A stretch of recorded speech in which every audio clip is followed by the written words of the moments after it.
بسم اللہ الرحمن الرحیم۔ اسلامی واقعات کے دوستو السلام علیکم۔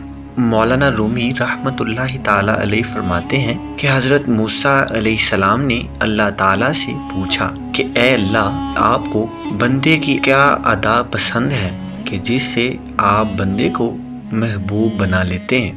اللہ تعالیٰ نے فرمایا، اے موسیٰ، جس طرح سے 3 سال کے بچے کی ماں کسی غلطی پر کان پکڑ کر نکالتی ہے کہ جا نکل جا نالائق گھر سے، وہ نکالنا نہیں ہوتا بلکہ تنبیہ ہوتی ہے، تو وہ بچہ بجائے نکلنے کے ماں کے پیر سے لپٹ کر زاروں کی تار روتا ہے۔ میں اپنے بندوں سے یہی تعلق پسند کرتا ہوں کہ اگر شیطان اس سے کوئی خطا کرا دے تو یہ رو رو کر اللہ کو منا دے، یہ نہ ہو کہ گناہوں میں غرق ہو، بے حس اور بے غیرت نہ بن جائے کہ گناہوں میں پڑا ہوا ہے اور احساس بھی نہیں ہے، ایسا نہ ہو کہ کہیں وہ گناہوں میں ہی پڑا رہے۔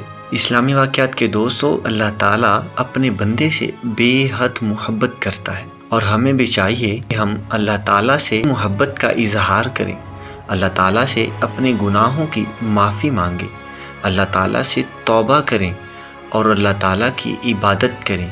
اللہ تعالیٰ ہم سب کو نیک اعمال کرنے کی توفیق عطا فرمائے، آمین۔